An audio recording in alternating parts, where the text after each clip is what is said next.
Very good morning to all of my dear students and फटाफट आप लोग live आ जाएं। जितने भी स्टूडेंट्स हैं जो लाइव आ सकते हैं तो आ करके फटाफट अपना अपना अटेंडेंस दें और लाइव क्लास में ज्वाइन करें जल्दी। चलिए 1 मिनट का समय है, फटाफट जो भी बच्चे आ सकते हैं अपना अपना अटेंडेंस देते हुए लाइव क्लास में जुड़ जाएं और बिना कोई इंटरप्शन का मैं क्लास स्टार्ट कर सकूं, इसलिए आप लोग थोड़ा फटाफट जितना जल्दी हो सके उतना जल्दी लाइव क्लास में आ जाएं।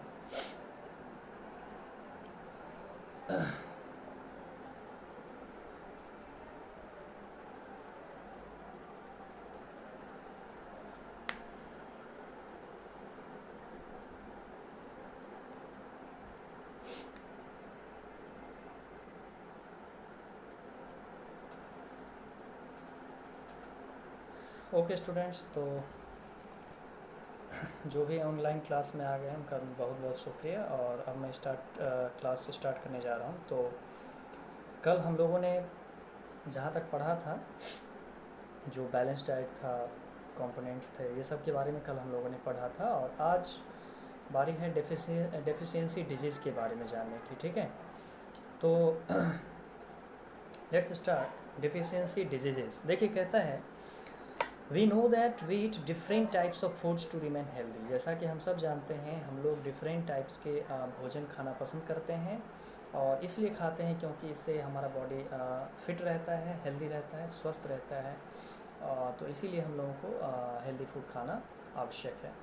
फॉर एग्जाम्पल कहता है, our bodies need a tiny bit of iodine on a fairly regular basis. देखिए, कहता है कि उदाहरण के तौर पर जैसे हमारे शरीर को बहुत ही कम मात्रा में आयोडीन की ज़रूरत होती है और वो भी रेगुलर बेसिस पे, यानी नियमित तौर पर हमें ये लेना पड़ता है। But if iodine is missing from our diet for too long, लेकिन अगर यह एक लंबे समय तक, लंबे अंतराल तक अगर हमारी डाइट में मिसिंग रहा या हम आयोडीन नहीं ले सके, तो कहता है we get a disease called goitre. तो इससे एक बहुत ही खतरनाक बीमारी होती है जो गर्दन में होता है बेसिकली, जिसे हम कहते हैं ग्वाइटर। ठीक है, ग्वाइटर जिसके बारे में मैंने बताया था, इसे गलघंट या घेघा रोग के नाम से भी जाना जाता है। कहता है where the thyroid glands in the neck swell up to the size of cricket balls. कहता है कि हमारे गले के पास जो एक थायराइड ग्रंथि है, उस ग्रंथि में स्वेलिंग आ जाता है, मतलब वो धीरे धीरे करके सूजने लगता है और उसका आकार एक गेंद के स्वरूप का हो जाता है। कहता है और इवन लार्जर, या फिर थोड़ा बड़ा आकार का हो जाता है। ईटिंग अनियंस फ्रिक्वेंटली कैन, कहता है, obviate goitre since onions contains traces of iodines. कहता है अगर हम ऑनियन भी खाना अगर हमें पसंद है तो यह भी कहीं ना कहीं आयोडीन को फुलफिल करता है, उसे पूरा करने का काम कर सकता है। ठीक है, कहता है let us now study some of the diseases cause due to poor nutrition. तो यहाँ हम लोग कुछ ऐसी बीमारियों का अध्ययन करेंगे जिसमें हम ये देखेंगे कि कुछ ऐसे मिनरल्स हैं जिसके अभाव से कौन कौन सी खतरनाक बीमारियाँ हो रही हैं। कहता है these diseases are known as deficiency diseases and the condition arising from this is called malnutrition।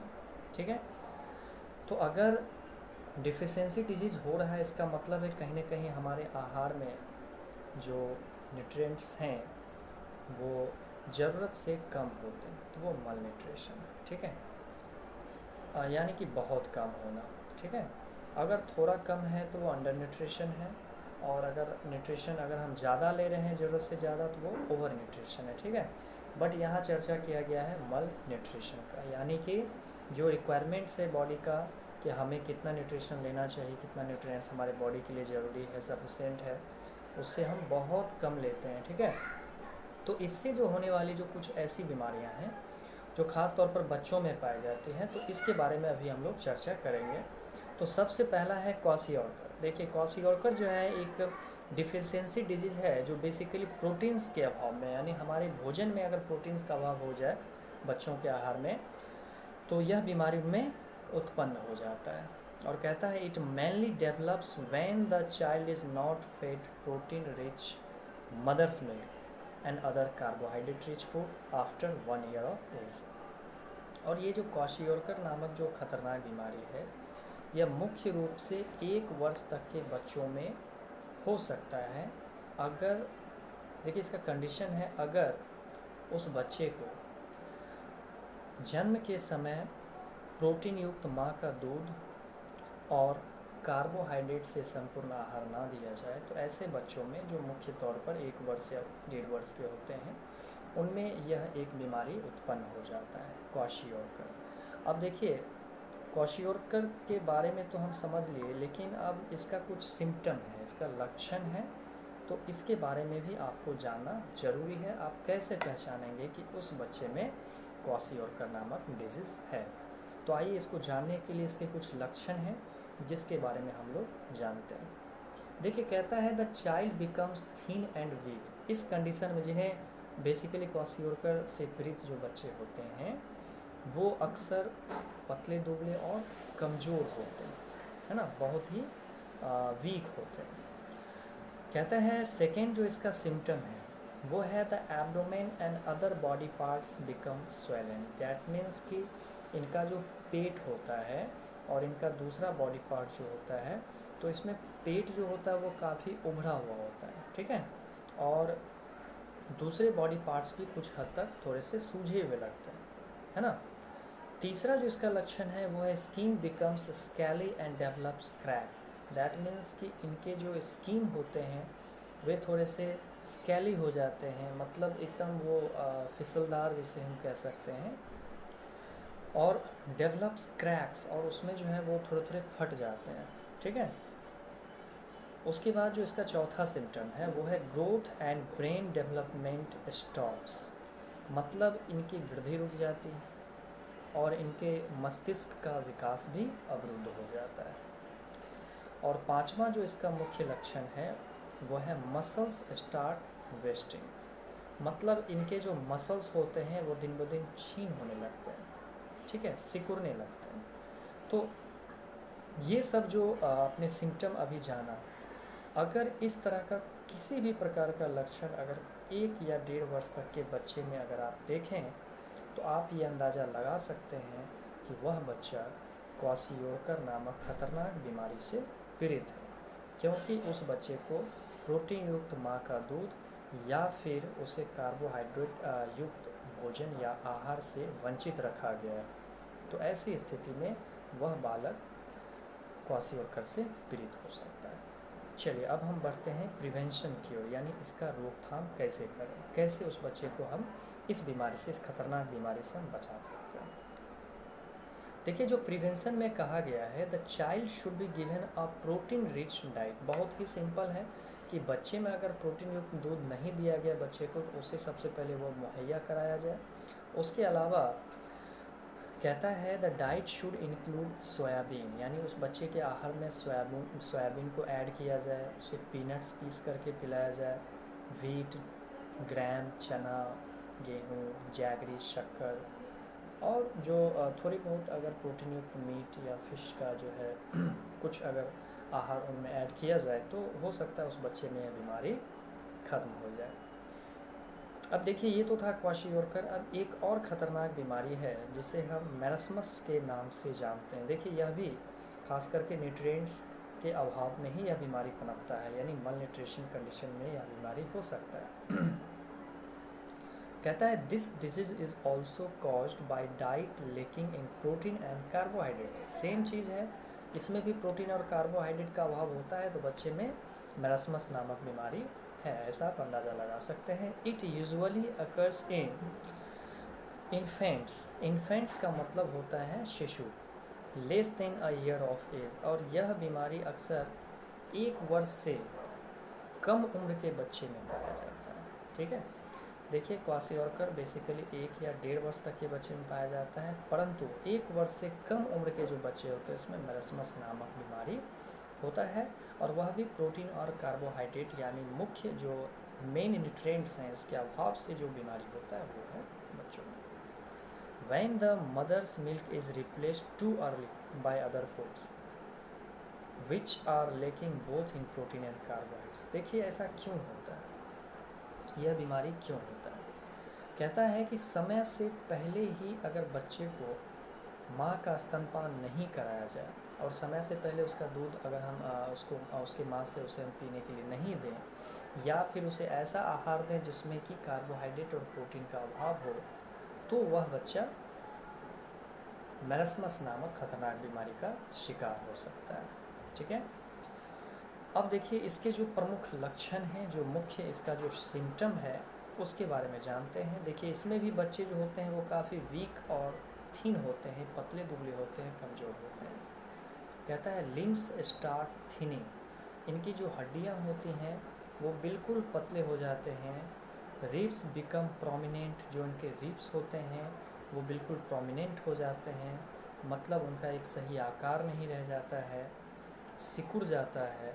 The skin becomes dry thin and wrinkled, और कहता है कि बच्चे का जो स्किन होता है वो बिल्कुल सूखा ड्राई हो जाता है, पतला हो जाता है, मानो जैसे कोई पॉलीथीन के आकार का पतला जैसा स्किन हो जाता है, और उसमें रिंकल्स आ जाते हैं, मतलब उसमें जो है झुर्रियाँ पड़ जाती हैं। Growth and development of brain stops, इस बीमारी में भी बच्चे का विकास, उसके मस्तिष्क का विकास बिल्कुल अवरुद्ध हो जाता है, नहीं के बराबर होता है।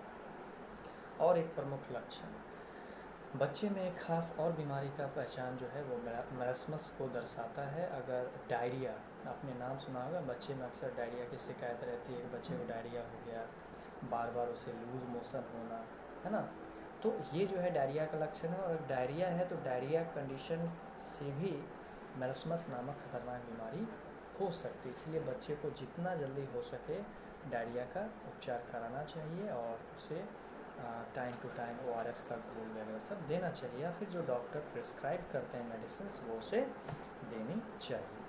तो इस तरह से हम बच्चों का और जो शिशु होते हैं उनका हम ख्याल रख सकते हैं ताकि वो हेल्दी हो, हष्ट पुष्ट हो, हंसता खेलता हो। ठीक है, अब देखिए कि इस बीमारी से हम कैसे बच सकते हैं, यानी बच्चों को हम कैसे बचा सकते हैं।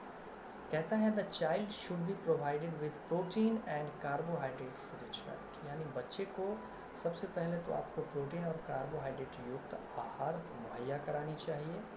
और कहता है the following table shows the various deficiency diseases cause due to the lack of vitamin and minerals, और ये जो हैं जितने भी टेबल में दर्शाए गए बीमारियां हैं मुख्य रूप से वह कहीं ना कहीं मनुष्य के आहार में अगर मिनरल्स और विटामिन्स का अभाव होता है तो ये सारी बीमारियां मनुष्य के शरीर में घर बना लेती हैं। और मनुष्य को स्वस्थ रहने के लिए सिर्फ इतना ही नहीं, हमें अपने डेली लाइफ में हमें योगा को भी ऐड करना चाहिए। देखिए ज़रूरी नहीं कि लेसन में जितना दिया जाए, स्वस्थ रहने के लिए, फिट रहने के लिए हमें ये खाना चाहिए, हमें वो खाना चाहिए, सिर्फ इतना से ही नहीं होता है। हमें रेगुलर एक्सरसाइज या फिर आप जिम वर्क ना करें, आप योगा करें तो शायद ये हमारे शरीर को 90% तक हमारे शरीर को फिट रख सकता है, तंदुरुस्त रख सकता है। तो मैं यही कहना चाहता हूँ कि हमें, चाहे वो बच्चे हो, बूढ़े हो, चाहे वो किसी भी उम्र के हो, बशर्ते वो शिशु ना हो। और अब तो हम देख सकते हैं कि छोटे छोटे बच्चे भी जो होते हैं वो योग में एक्सपर्ट होते जा रहे हैं, क्योंकि बचपन में जो उनका लिम्स होता है, जो उनके बोन्स होते हैं वो काफ़ी जॉइंट्स वगैरह फ्लेक्सिबल होते हैं। अगर स्टार्टिंग से उनमें अगर इसकी आदत डाली जाए तो शायद वो बच्चे जो होते हैं वो आगे चल कर के बहुत ही अच्छे एथलीट्स होते हैं या फिर जिमनास्ट, है ना। तो ऐसा वो रेगुलर अभ्यास के कारण होता है। अब हम काफ़ी दिनों से नहीं कर रहे हैं, अचानक हम चाहें कि हम अपने बॉडी में जॉइंट्स को हम मोड़ लें, उसे किसी भी एंगल में, किसी भी शेप में घुमा सकते हैं, तो शायद हम गलत सोच रहे हैं, क्योंकि ऐसे में हमारे जॉइंट्स ब्रेक हो सकते हैं, टूट सकते हैं। तो बेसिकली जब जॉइंट्स एक जगह से दूसरी जगह खिसकता है तो इसे डिसलोकेशन ऑफ जॉइंट्स या बोन्स कहते हैं। ठीक है, जॉइंट्स में कभी क्रैक नहीं आता है, बेसिकली उसमें खिंचाव आता है। ठीक है, तो इसे हम क्रैम्प कहते हैं। मसल्स में खिंचाव आता है, उसे क्रैम्प कहते हैं। मसल्स टूटता नहीं, उसमें खिंचाव आता है। तो एक्चुअली ब्रेक जो होता है वो बोन्स के अंदर होता है। तो हम अपने बोन्स को, अपने मसल्स को कैसे स्ट्रॉन्ग रखें, अपने ब्रेन्स के डेवलपमेंट के बारे में हम क्या सोच रहे हैं, कैसे कर रहे हैं। तो इन सब चीज़ों का एक उपाय है स्वस्थ भोजन और योग। अगर हम इन दो चीज़ों को अपने डेली लाइफ में ऐड कर लें तो शायद हम कभी बीमार नहीं पड़ेंगे। तो आज हम लोगों ने चैप्टर 2 जिसमें हमने कंपोनेंट्स ऑफ फूड के बारे में पढ़ा और आज यह भी समाप्त हो चुका है। तो मैं आप लोगों से यही कहना चाहता हूँ कि आप लोग अब इस अध्याय का, इस चैप्टर का जो क्वेश्चन आंसर है, जो ऑब्जेक्टिव है, जो नोट्स है, आप इसे कंप्लीट करेंगे बाय सेल्फ। आप स्वतः इसे बनाएंगे क्योंकि चैप्टर डन हो चुका है। तो आई होप कि आप लोगों को परेशानी नहीं होगी, ठीक है। और एक सूचना कि आप लोगों का टेस्ट, लाइव टेस्ट, चाहे जैसे भी हो, वो अतिशीघ्र या बहुत जल्द कुछ दिनों में अब शुरू होने जा रहा है। तो आप लोगों को एक बात और बता दूं कि जितना भी चैप्टर पढ़ाया जाए, चाहे वो कोई भी सब्जेक्ट हो, सिवाय मेरा ही नहीं, और भी जितने भी सब्जेक्ट्स हैं, जितने लेसन डन कर दिए गए आप लोग उसे प्रैक्टिस करते रहें और अपने नोटबुक में बार बार उसका अभ्यास करें। जितना हो सके उसे मेमोराइज करते चलें, नोट्स बना करके उसे याद करने की भी कोशिश की जाए।